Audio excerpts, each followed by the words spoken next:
अब देखो last turn पे पीरियोडिक प्रॉपर्टीज में हम लोग ने एक पीरियोडिक प्रॉपर्टी एटॉमिक रेडियस को डिस्कस किया था, है ना, और उसका ट्रेंड डिस्कस किया था एटॉमिक रेडियस का लेफ्ट टू राइट, यानी along a period from left to right atomic radius decreases, whereas along a group from top to bottom atomic radius increases।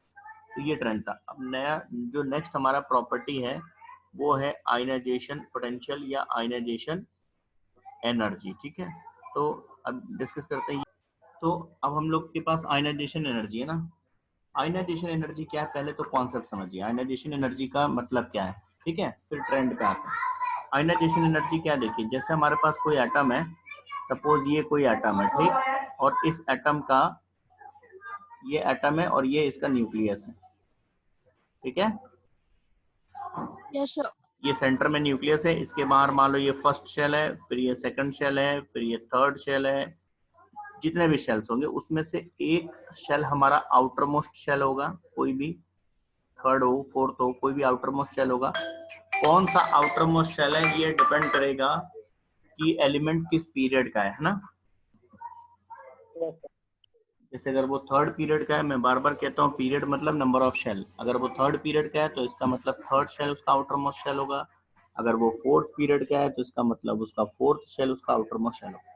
जो भी उसका आउटर मोस्ट शेल होगा, इस outer most shell के electrons को इस atom से रिमूव करने के लिए, परमानेंटली हटाने के लिए जितनी एनर्जी की रिक्वायरमेंट है, this minimum amount of energy required to remove an electron from outermost shell or valence shell of an isolated gaseous atom is known as ionization energy।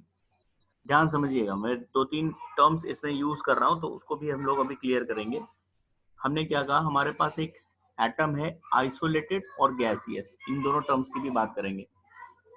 इस आइसोलेटेड और गैसियस एटम के outer most shell valence shell से electron को remove करने के लिए जितनी energy की, मिनिमम कितनी एनर्जी की नीड है, हमें रिक्वायरमेंट है। एनर्जी की रिक्वायरमेंट है क्यों, एनर्जी चाहिए क्यों इलेक्ट्रॉन को हटाने के लिए। पहली बात, इलेक्ट्रॉन को रिमूव करना है तो एनर्जी क्यों चाहिए, इसलिए चाहिए क्योंकि जो आउटर मोस्ट शेल में इलेक्ट्रॉन प्रेजेंट होंगे उसको न्यूक्लियस अपनी तरफ अट्रैक्ट करता है, एक कोई भी particular force of attraction exist करेगा। तो आप इस इलेक्ट्रॉन को तभी रिमूव कर पाओगे जब आप इस फोर्स ऑफ अट्रैक्शन को यहाँ पर पहले फ्री करो। आप बात समझो, उस आउटर मोस्ट शेल इलेक्ट्रॉन को न्यूक्लियस ने होल्ड कर रखा है, अट्रैक्ट कर रखा है अपने पास, ठीक है। तो जब उसने अट्रैक्ट कर रखा है तो आपको उससे हटाना है, अगर एटम से इलेक्ट्रॉन को रिमूव करना है तो पहले उस अट्रैक्शन को ब्रेक करना होगा जो न्यूक्लियस ने लगा रखा है उसके ऊपर, ठीक है। जैसे आपको किसी ने पकड़ रखा है तो अगर हमें आपको अपनी तरफ खींचना है तो पहले उस फोर्स को तो ब्रेक करना पड़ेगा ना, हमें इतनी एनर्जी लगानी पड़ेगी कि वो जो ओल्ड फोर्स है वो पहले ब्रेक हो। क्लियर? Yes sir. तो न्यूक्लियस क्योंकि अट्रैक्ट कर रहा है आउटर मोस्ट शेल इलेक्ट्रॉन को, इसलिए इलेक्ट्रॉन को रिमूव करने के लिए एनर्जी देनी पड़ेगी। क्यों एनर्जी देनी पड़ेगी? In order to overcome the force of attraction of nucleus. उस फोर्स ऑफ अट्रैक्शन को ब्रेक करने के लिए हमें एनर्जी देनी पड़ेगी। कितनी मिनिमम एनर्जी देनी पड़ेगी, कितनी कम से कम कितनी एनर्जी हमें देनी पड़ेगी जिससे उस इलेक्ट्रॉन को हम रिमूव कर सकते हैं, वो आयनाइजेशन एनर्जी होता है एटम का मिनिमम। मतलब जैसे मान लो हमें उस इलेक्ट्रॉन को रिमूव करने के लिए 400 जूल एनर्जी कम से कम चाहिए, मतलब आप इससे ज्यादा अगर दे सकते हैं, आप 500 जूल दे देंगे तब भी वो रिमूव हो जाएगा, आप 600 जूल देंगे तब भी वो रिमूव हो जाएगा। मिनिमम कितनी एनर्जी से काम चल जाएगा, मिनिमम कितनी एनर्जी से इलेक्ट्रॉन रिमूव हो सकता है, वो आयनाइजेशन एनर्जी है। मतलब जैसे 400 जूल अगर हम मिनिमम एनर्जी बात कर रहे हैं, इसका मतलब अगर हम 390 जूल देंगे तो वो नहीं रिमूव होगा, 395 जूल देंगे तो वो इलेक्ट्रॉन नहीं रिमूव होगा, 400 जूल से कम पे वो रिमूव नहीं होगा, 400 जूल से ज्यादा हम दे सकते हैं, ठीक है ना। तो मिनिमम जितनी एनर्जी की रिक्वायरमेंट होती है इलेक्ट्रॉन को रिमूव करने के लिए एटम से, उसको आयनाइजेशन एनर्जी कहते हैं। अब इसमें यहाँ पर देखिएगा दो चीजें और, आपको जो प्रॉपर डेफिनेशन में हम आएंगे तो उस प्रॉपर डेफिनेशन में देखिए यहाँ पर दो चीजें और बहुत इंपॉर्टेंट है। पहला, आप डेफिनेशन को ध्यान से देखेंगे तो यहाँ पर एक चीज इंपॉर्टेंट टर्म है आइसोलेटेड, ये कीवर्ड है, इसको मिस नहीं करना डेफिनेशन में। और दूसरा एक कीवर्ड है गैसियस एटम, ये भी बहुत इंपॉर्टेंट है। मतलब आपको आउटर मोस्ट इलेक्ट्रॉन को रिमूव करना है, आउटर मोस्ट शेल से इलेक्ट्रॉन को रिमूव करना है, लेकिन कब रिमूव करना है, किस स्टेट में रिमूव करना है, आइसोलेटेड गैसियस एटम की स्टेट में। मतलब जब आप उस इलेक्ट्रॉन को रिमूव कर रहे होंगे तब वो एटम आइसोलेटेड होना चाहिए, मतलब उस समय वो किसी और एटम के साथ बॉन्डेड ना हो। आइसोलेटेड का मतलब फ्री एटम होना चाहिए। आउटर मोस्ट शेल के इलेक्ट्रॉन को रिमूव करेंगे उस कंडीशन में जब वो एटम फ्री हो, वो किसी और दूसरे एटम के साथ बॉन्डेड ना हो, नंबर 1। नंबर 2, उसका फिजिकल स्टेट गैस हो, भले ही उसका नेचुरल स्टेट कुछ भी हो, यानी उसका नेचुरल स्टेट सॉलिड हो या लिक्विड हो, लेकिन जब आप इलेक्ट्रॉन रिमूव कर रहे हैं उस समय वो गैसियस स्टेट में होना चाहिए। गैसियस स्टेट में और आइसोलेटेड कंडीशन में जब कोई एटम होगा उस समय आउटर मोस्ट शेल के इलेक्ट्रॉन को रिमूव करने के लिए जितनी एनर्जी की रिक्वायरमेंट होगी minimum, that is ionisation energy. ठीक है, जैसे सोडियम की बात करें, अच्छा या और कॉमन लेते हैं, आयरन हमारे आसपास हर जगह अवेलेबल है, आयरन एलिमेंट तो है ही नहीं हमारे आसपास, हर जगह है। आयरन का फिजिकल स्टेट क्या है, सॉलिड है। अभी जो आयरन हमारे आसपास है सॉलिड स्टेट में, इस समय इसके इलेक्ट्रॉन को रिमूव करने के लिए जो एनर्जी चाहिए आउटर मोस्ट इलेक्ट्रॉन को, वो आयनाइजेशन एनर्जी ऑफ आयरन नहीं माना जाएगा। आयनाइजेशन एनर्जी ऑफ आयरन कब कंसीडर करेंगे हम, गैसियस स्टेट ऑफ आयरन में जब आप आउटर मोस्ट इलेक्ट्रॉन रिमूव करेंगे। तो इसका मतलब पहले अगर आपको आयरन का आयनाइजेशन एनर्जी नोट करना है तो पहले इस आयरन को हीट करिए तब तक जब तक ये सॉलिड स्टेट से किसमें चेंज ना हो जाए, गैसेस। जब ये गैसियस स्टेट में चेंज हो जाएगा, और देखिए जब सॉलिड स्टेट से आप गैसियस स्टेट में चेंज करेंगे तो इसके लिए भी तो एनर्जी देंगे ना, लेकिन इसमें जो एनर्जी दे रहे हैं यानी सॉलिड से गैस कन्वर्जन में, इसको कंसिडर नहीं करना अभी आयनाइजेशन एनर्जी में। ठीक है ना, जब वो गैसियस स्टेट में मेंटेन हो जाए, अब गैसियस स्टेट में एलिमेंट आ गया, इस स्टेट में और आइसोलेटेड कंडीशन में आउटर मोस्ट शेल के इलेक्ट्रॉन को रिमूव करने में जो एनर्जी चाहिए दैट इज आयनाइजेशन एनर्जी। लेकिन उसमें इस एनर्जी को कंसीडर नहीं करेंगे जो स्टेट चेंज के लिए आप दे रहे हैं। ठीक है, और अगर कोई एलिमेंट नेचुरली गैस में एग्जिस्ट करता है तो बहुत अच्छी बात है, उसके आउटर मोस्ट शेल के इलेक्ट्रॉन को आप हटा लीजिए और उसमें देखिए कितनी एनर्जी आपको देनी पड़ रही है, वही उस एलिमेंट का आयनाइजेशन एनर्जी हो जाएगा। अगर कोई एलिमेंट सॉलिड या लिक्विड स्टेट में है तो पहले उसको आप गैसियस स्टेट में चेंज करिए, जब वो गैसियस स्टेट में चेंज हो जाएगा उस समय अब आप मेजर करिए कि अब इसके आउटर मोस्ट शेल इलेक्ट्रॉन को रिमूव करने में कितनी जरूरत है एनर्जी की। ठीक है, Yes, sir.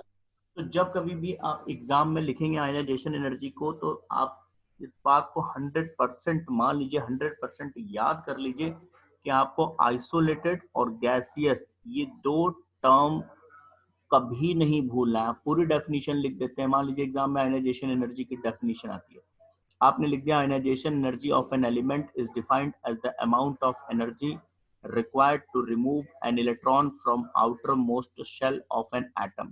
ठीक, सब लिखा आपने, फिर भी मार्क्स हो गए 0। क्यों, आइसोलेटेड कहीं नहीं मेंशन किया आपने और गैसियस कहीं नहीं मेंशन किया, ये कीवर्ड्स हैं इस पूरी डेफिनेशन में। अब फिर से मैं बताता हूँ आइसोलेटेड का मतलब, एक बार फिर मैं क्लियर करता हूँ। यहाँ पर देखिए, सपोज आपके पास ऑक्सीजन एटम है, ठीक है, और वो एक दूसरे ऑक्सीजन एटम के साथ बॉन्डेड है इस समय।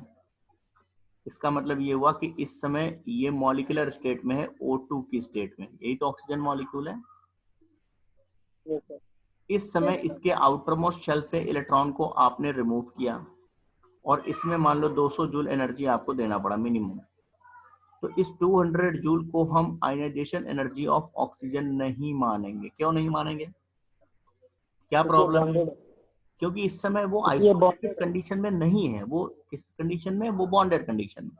बात समझ में आएगी ना, आइसोलेटेड का मतलब क्या हुआ कि ये इस समय बॉन्डेड नहीं होना चाहिए था, ये नहीं होना चाहिए था, फ्री एटम होना चाहिए। जब आप इलेक्ट्रॉन को रिमूव कर रहे हैं, जब उस एनर्जी को नोट कर रहे हैं तो उस समय वो एलिमेंट जिसका आयनाइजेशन एनर्जी हम नोट कर रहे हैं, वो एलिमेंट, वो एटम फ्री या आइसोलेटेड अनकंबाइंड होना चाहिए, नंबर 1 कंडीशन। नंबर 2, उसका फिजिकल स्टेट उस समय गैस होना चाहिए, नेचुरल स्टेट उसका जो भी एग्जिस्ट करता हो, लेकिन जब आप आयनाइजेशन एनर्जी रिकॉर्ड करेंगे किसी एलिमेंट का, उस समय वो गैसियस स्टेट में प्रेजेंट होना चाहिए।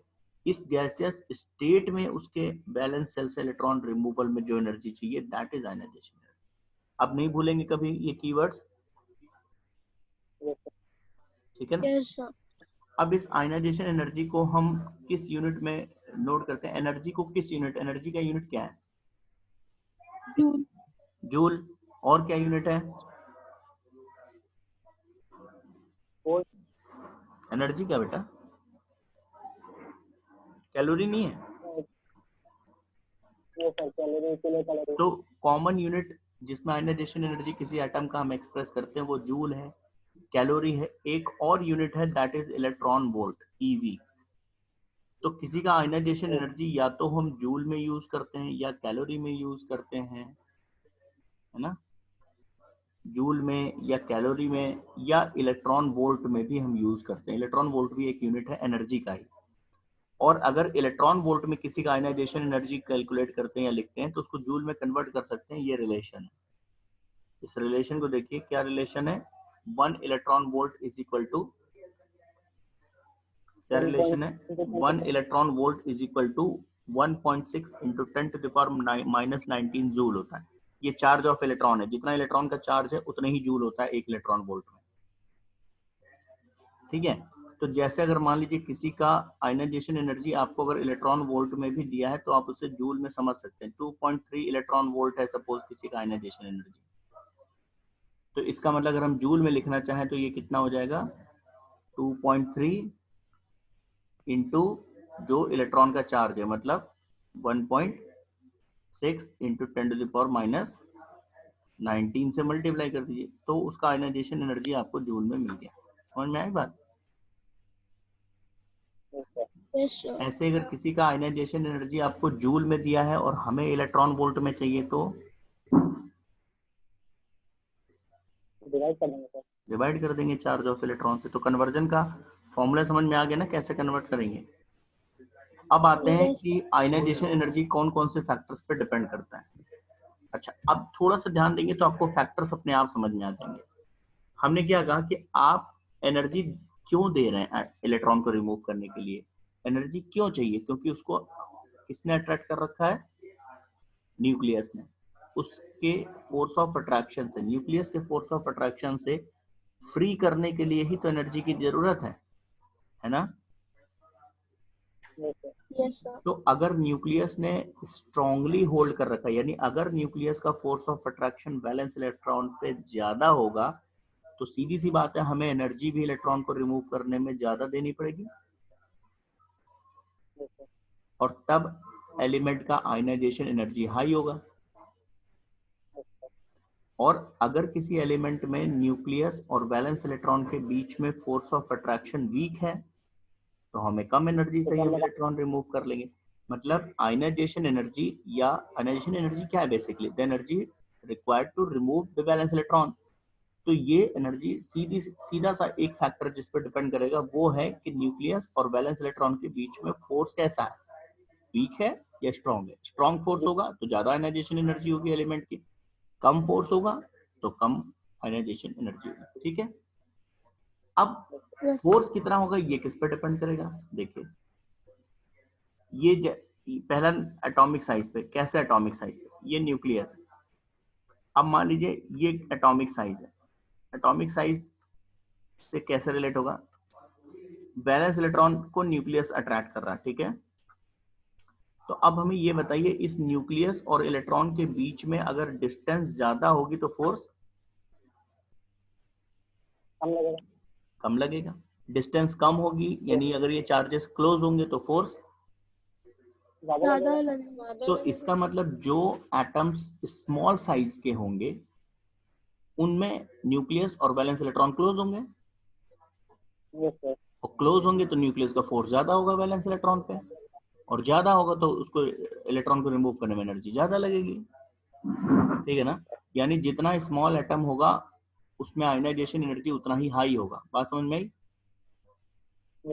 और लार्ज एटम होगा तो आयनाइजेशन एनर्जी उसका कम होगा, क्योंकि एटम जब लार्ज होगा तो इसका मतलब वैलेंस इलेक्ट्रॉन न्यूक्लियस के बहुत दूर होगा, अट्रैक्शन कम होगा, तो हमें कम एनर्जी की जरूरत पड़ेगी उसको रिमूव करने में। ठीक है, तो इसका मतलब एटॉमिक रेडियस के इनवर्सली प्रोपोर्शनल नहीं वो आयनाइजेशन एनर्जी। लार्ज एटम्स का आयनाइजेशन एनर्जी कम होगा, स्मॉल एटम्स का आयनाइजेशन एनर्जी ज्यादा होगा। यानी आयनाइजेशन एनर्जी का एटॉमिक रेडियस से कैसा रिलेशन हुआ? इनवर्स हुआ। Yes sir. बात समझ में आई कि नहीं? पहला फैक्टर। अब Yes, हमें sir. ये बताओ कि जब हम, इसीलिए हमने कहा था रेडियस फैक्टर पर फोकस करना, लेफ्ट टू राइट जब हम जाते हैं तो रेडियस क्या होता है? पीरियड में जब हम मूव करते हैं फ्रॉम लेफ्ट टू राइट तो एटॉमिक रेडियस का ट्रेंड क्या है जो पढ़ा था लास्ट क्लास में? Decreases. डिक्रीजेस। तो और एटॉमिक रेडियस और आयनाइजेशन एनर्जी का ट्रेंड क्या है? इनवर्स। अभी आपने कहा ना कि आयनाइजेशन एनर्जी साइज के इनवर्सली प्रोपोर्शनल है। तो जब एटॉमिक रेडियस डिक्रीज करेगा लेफ्ट टू राइट तो इसका मतलब सीधी सी बात है आयनाइजेशन एनर्जी का ट्रेंड क्या होगा लेफ्ट टू राइट?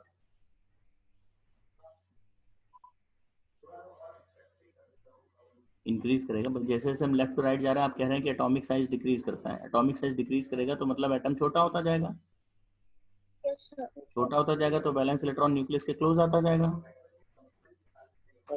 और वो क्लोज होता जाएगा तो न्यूक्लियस का फोर्स उस बैलेंस इलेक्ट्रॉन पे ज्यादा होता जाएगा, तो उस इलेक्ट्रॉन को रिमूव करना आसान हो जाएगा। आसान होगा जब ज्यादा फोर्स होगा न्यूक्लियस। न्यूक्लियस का फोर्स अगर ज्यादा होगा वैलेंस इलेक्ट्रॉन पे तो इलेक्ट्रॉन को हटाना एटम से टफ होता जाएगा। Yes, sir. नई बात समझ में आई? फिर से समझाएं? Yes, sir. चलो फिर से मेरे साथ स्टार्ट करो। हम जब लेफ्ट टू राइट मूव करते हैं, आप एटॉमिक रेडियस से शुरू करिए। लेफ्ट टू राइट जब हम मूव करते हैं तो एटॉमिक रेडियस या एटॉमिक साइज का ट्रेंड क्या है? डिक्रीजेस, ये ना? Yes, sir. मतलब धीरे धीरे एटम छोटा होता जा रहा है जब हम लेफ्ट टू राइट मूव करेंगे। ठीक है, जब छोटा होता जाएगा तो न्यूक्लियस और वैलेंस इलेक्ट्रॉन के बीच की डिस्टेंस कम होती जाएगी। कम होती जाएगी, तो न्यूक्लियस का force of attraction valence electron पे ज्यादा हो जाएगा। जब ज्यादा फोर्स से कोई चीज होल्ड करके वो रखेगा तो उसको रिमूव करना एटम में से टफ हो जाएगा। टफ नहीं हो जाएगा। न्यूक्लियस जब स्ट्रांगली होल्ड करके रखेगा वैलेंस इलेक्ट्रॉन को तो आपके लिए उस वैलेंस इलेक्ट्रॉन को एटम से बाहर निकालना टफ नहीं होगा। Yes, sir. तो आयनाइजेशन एनर्जी, यही तो आयनाइजेशन एनर्जी है, वैलेंस इलेक्ट्रॉन को रिमूव करने में जो एनर्जी लगेगी। ठीक है ना? Yes, sir. इसका मतलब आयनाइजेशन एनर्जी क्या हो जाएगा लेफ्ट टू राइट? Increase करेगा। क्लियर? बात समझ में आ रही कि नहीं? Yes, sir. रेडियस के इनवर्स चलेगा, जितना कम रेडियस होगा आप समझ लो आयनाइजेशन एनर्जी हाई लगना है। अच्छा, अब एक फैक्टर और है आयनाइजेशन एनर्जी को अफेक्ट करने वाला, वो है एटॉमिक नंबर, यानी न्यूक्लियस में प्रोटॉन्स कितने हैं। ठीक है, देखिए न्यूक्लियस इलेक्ट्रॉन पे फोर्स लगा रहा है, क्यों लगा रहा है? न्यूक्लियस में ऐसे क्या चीज है कि फोर्स लगा रहा है? भाई इलेक्ट्रॉन पे कैसा चार्ज होता है? माइनस। इलेक्ट्रॉन्स पे माइनस। और न्यूक्लियस के अंदर कैसा चार्ज होता है? प्रोटॉन्स होते हैं, प्रोटॉन्स का चार्ज प्लस होता है। ठीक है ना?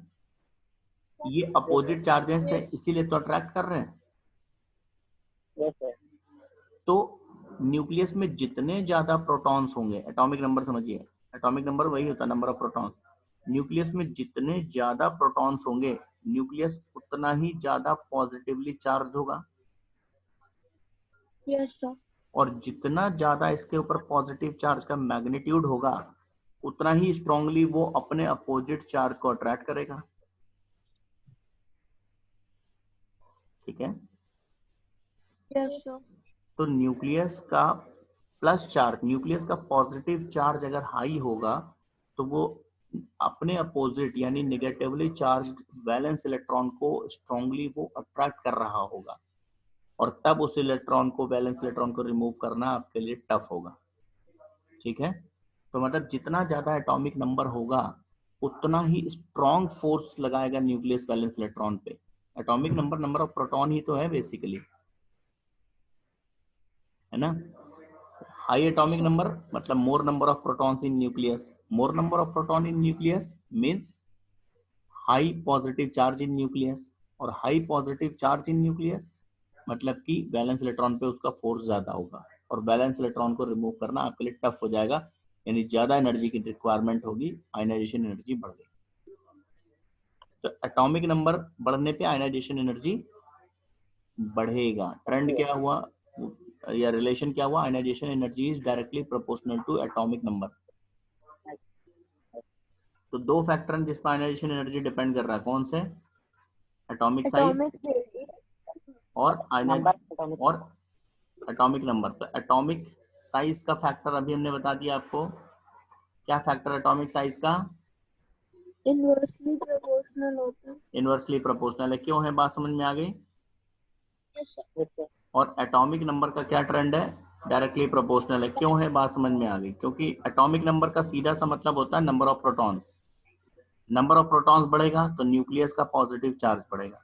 न्यूक्लियस का पॉजिटिव चार्ज बढ़ेगा तो वो नेगेटिवली चार्ज वैलेंस इलेक्ट्रॉन को स्ट्रांगली अट्रैक्ट करना शुरू करेगा. स्ट्रांगली अट्रैक्ट करेगा तो वैलेंस इलेक्ट्रॉन को रिमूव करना हमारे लिए टफ होगा, यानी हमें ज्यादा एनर्जी की जरूरत पड़ेगी. तो यहाँ पर सीधा सा आप रिलेशन देखिए. आयनाइजेशन एनर्जी का एटॉमिक साइज के साथ जो रिलेशन है वो इनवर्स है, और आयनाइजेशन एनर्जी का एटॉमिक नंबर के साथ जो रिलेशन है वो डायरेक्ट है. ठीक है, लॉजिक भी समझिएगा, ये नहीं खाली रट लें. अब ट्रेंड्स पे आइए. आयनाइजेशन एनर्जी का ट्रेंड. अब देखिए, बस आप खाली फैक्टर समझ लीजिए, ट्रेंड अपने आप समझ में आ जाएगा. हम आपको समझाते हैं, आप खुद बताएंगे मेरे साथ. अब हम लेफ्ट टू राइट बढ़ रहे हैं. आप लेफ्ट टू राइट के ट्रेंड समझिएगा. लेफ्ट टू राइट जब हम बढ़ते हैं, देखिए दो ही फैक्टर आपको समझने हैं, एटॉमिक साइज और एटॉमिक नंबर. ठीक है, तो अब जरा देखिएगा मेरे साथ, दो फैक्टर साइज और एटॉमिक नंबर. आप खुद बताइएगा लेफ्ट टू राइट में इन दोनों फैक्टर्स में क्या होता है. लेफ्ट टू राइट जब हम जाते हैं तो एटॉमिक साइज कम होता है. एटॉमिक साइज तो पहला फैक्टर हम पढ़ चुके हैं ना. Yes sir.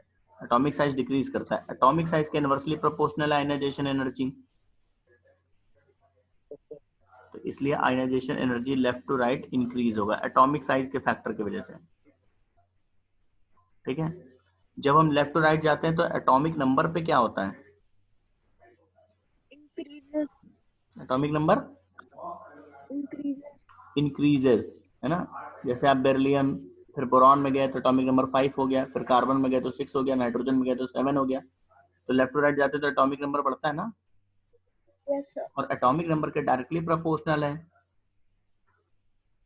आयनाइजेशन एनर्जी, तो इस वजह से ionisation energy left to right बढ़ेगा. अब देखिए दोनों फैक्टर, रेडियस फैक्टर और एटॉमिक नंबर फैक्टर, दोनों फैक्टर की वजह से आयनाइजेशन एनर्जी बढ़ रहा है लेफ्ट टू राइट.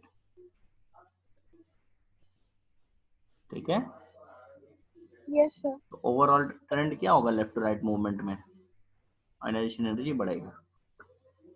अब हम जरा ग्रुप वाइज मूवमेंट की बात करते हैं, down the group.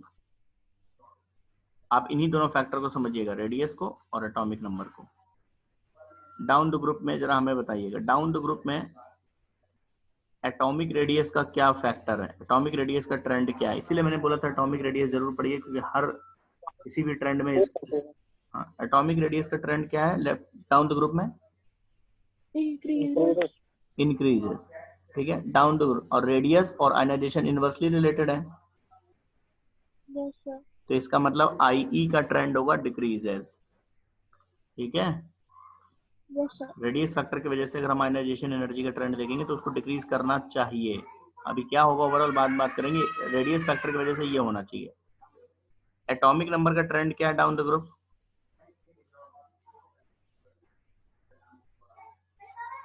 Atomic number बताओ डाउन. हाँ, इंक्रीजेस. एटॉमिक नंबर भी तो बढ़ता है डाउन द ग्रुप, और यस एटॉमिक सर. नंबर के डायरेक्टली प्रोपोर्शनल है आयनाइजेशन एनर्जी. तो ये फैक्टर एटॉमिक आयनाइजेशन एनर्जी को क्या करना चाहता है? बढ़ाना चाहता है. इंक्रीज. अब देखिए दो अपोजिट फैक्टर काम कर रहे हैं.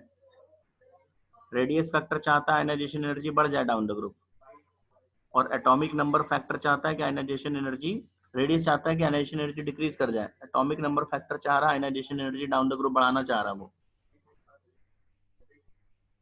ठीक है, yes sir. Yes, sir. Opposite factor है तो ओवरऑल क्या होगा आयनाइजेशन एनर्जी का ट्रेंड, ये डिपेंड करेगा कि इन दोनों में से कौन ज्यादा डोमिनेटिंग है। डोमिनेटिंग फैक्टर क्या है, डिक्रीज करने वाला फैक्टर डोमिनेटिंग है या इंक्रीज करने वाला। अब हम ये बताते हैं ये फैक्टर डाउन द ग्रुप के लिए डोमिनेटिंग होता है।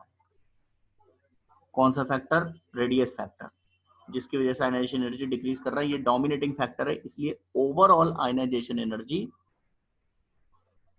डाउन द ग्रुप डिक्रीज करेगा। ठीक है, तो आयनाइजेशन एनर्जी का ट्रेंड बताओ जरा। ट्रेंड, अभी हम रीजन पे नहीं आ रहे। आयनाइजेशन एनर्जी का ट्रेंड क्या है, left to right? Left to right increases, down increases. the group decreases. वैसे भी एक बात आपको और बता दें, किसी भी पीरियोडिक प्रॉपर्टी को जब हम स्टडी करेंगे तो उसके ट्रेंड्स लेफ्ट टू राइट और टॉप टू बॉटम अपोजिट ही चलेंगे। कोई भी एक ट्रेंड आपको याद हो जाए तो दूसरा ट्रेंड अपने आप याद हो जाएगा। जैसे radius left to right decreases, है ना, तो top to bottom increases. Ionization energy left to right increases तो टॉप टू बॉटम डिक्रीजेस। ठीक, ये ट्रेंड अपोजिट ही रहते हैं। अगर किसी का trend left to right increase होने का है तो टॉप टू बॉटम वो डिक्रीज होने का होगा। लेफ्ट टू राइट अगर इंक्रीज हो रहा है तो टॉप टू बॉटम वो ट्रेंड डिक्रीज होगा। तो कोई भी एक ट्रेंड आप याद कर लेंगे तो दूसरा अपने आप याद हो जाएगा, ट्रेंड याद हो जाएगा। लॉजिक अलग बात है कि उसके पीछे एक्सप्लेनेशन क्या है या रीजन क्या है ना। Yes, sir. तो अब जो हमने पढ़ा है जरा उसको देखते हैं, ये ट्रेंड्स विद लॉजिक। पढ़ो बेटा गुंजन जरा, पीरियड वाइज मूवमेंट को पढ़ो लेफ्ट टू राइट के लिए।